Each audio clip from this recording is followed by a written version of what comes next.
오늘은 지난 시간 항공운임 인상에 이어 해상운임 증가 요인을 분석하는 시간을 가져보겠습니다. 요즘 컨테이너선 운임이 연신 치솟고 있습니다. 그야말로 요동친다는 표현이 적합할 것 같아요. 중국 상하이에서 출발하는 컨테이너선 주요 노선에 대한 운임 정보를 지수화해 발표하는 상하이 컨테이너 운임 지수가 있는데요. 이 지수가 글쎄 10주 연속 상승세를 보이며 9월 25일 기준 1421포인트를 찍으며 올해 최고치를 또 한 번 경신했다고 합니다. 특히 미주 지역 해상운임이 크게 올랐는데요.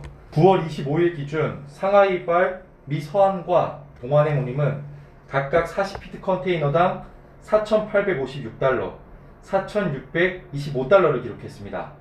최근 몇 년간 비슷한 시기와 운임을 비교해보면 2011년, 2015년, 2017년, 2019년 이 시기에 비교적 안정적 모습을 보여왔는데요.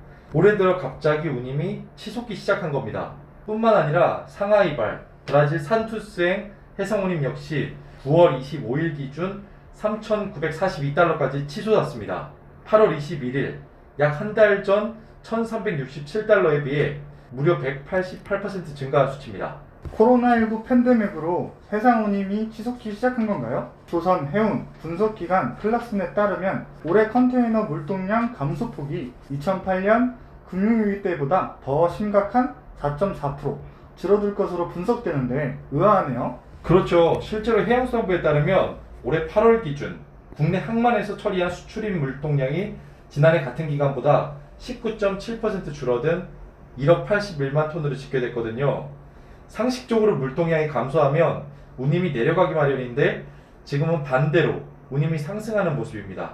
그런데 원인을 한 가지 요인으로 단정 내리기는 어려워 보입니다. 한국무역협회 측은 최근 해상운임이 급등한 이유로 상반기 코로나19로 인한 글로벌 교역 부진에 따른 선사들의 운영 선박수 축소, 물동량 회복세에도 선사들의 수익 증대를 위한 선박 추가 공급 지연, 중국발 물동량 급증에 따른 선박 공급의 중국 쏠림 현상 등을 꼽았습니다. HMM에 따르면 미주 항로는 1분기 중국 춘절 연휴 및 코로나19 영향으로 중국발 수출 물량 약세로 저조한 물동량을 기록했고 2분기 역시 코로나19에 따른 경제 봉쇄 조치로 물동량이 전년 동기 대비 4.2% 줄었습니다. 선사들은 이에 대응해 선제적으로 선복을 감축했고 4월부터 개인 위생용품 및 이커머스 관련 물류 수요가 증가하면서 물동량이 반등했고 수요와 공급 역전 현상이 발생한 겁니다.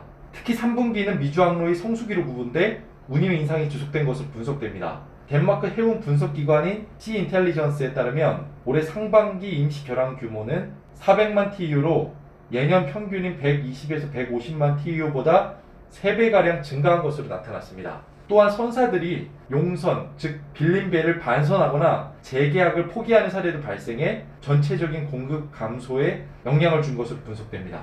그렇군요. 그런데 운임이 상승하는 원인을 한 가지 요인으로 판단하기 어렵다고 했는데 어떤 의미인가요? 사실 해운업은 진출입이 자유롭고 선사 간 서비스 차별성이 낮은 완전 경쟁 시장입니다. 경쟁이 매우 치열하다는 의미죠. 그런데 아이러니하게도 지금 전 세계 해운 산업은 시장 경제에서 소수의 대기업이 시장을 독점해 컨트롤하는 올리고폴리입니다. 글로벌 해운 동맹은 기존 4개에서 3개로 축소 개편됐고 이러한 해운사 간 얼라이언스를 바탕으로 덩치를 키워 서비스 범위를 늘리고 원가를 절감하는 등 규모의 경제 효과를 누릴 수 있습니다.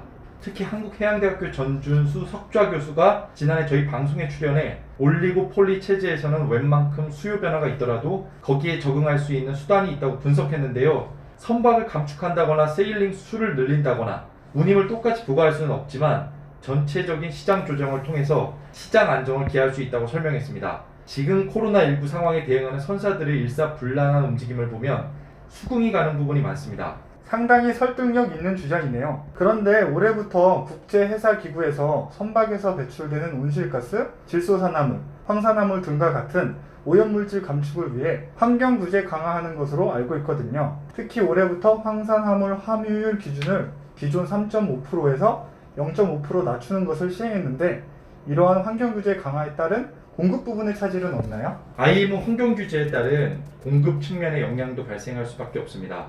IMO는 국제 해운에서 발생하는 온실가스 배출량 저감을 위해 2030년까지 이산화탄소 배출량을 2008년 대비 최소 40% 감축하겠다고 밝힌 바 있습니다. 또 2050년까지 전체 선박의 이산화탄소 배출량 50% 이상 감축을 목표로 다양한 규제 조치를 마련해 시행 중입니다. 당장 해운사 입장에서는 IMO 환경 규제에 대응하기 위해 선박에 탈항 장치를 설치하거나 LNG, LPG, 수소, 암모니아 등과 같은 대체 연료를 사용하거나 저유황 연료를 사용하는 방법 등이 있습니다. 하지만 스크러버는 장치 비용과 시간이 소요되고 저유황 연료유는 수급이 쉽지 않은 문제가 있습니다. LNG 선박은 새롭게 선박을 만들어야 되기 때문에 엄청난 비용이 소요됩니다.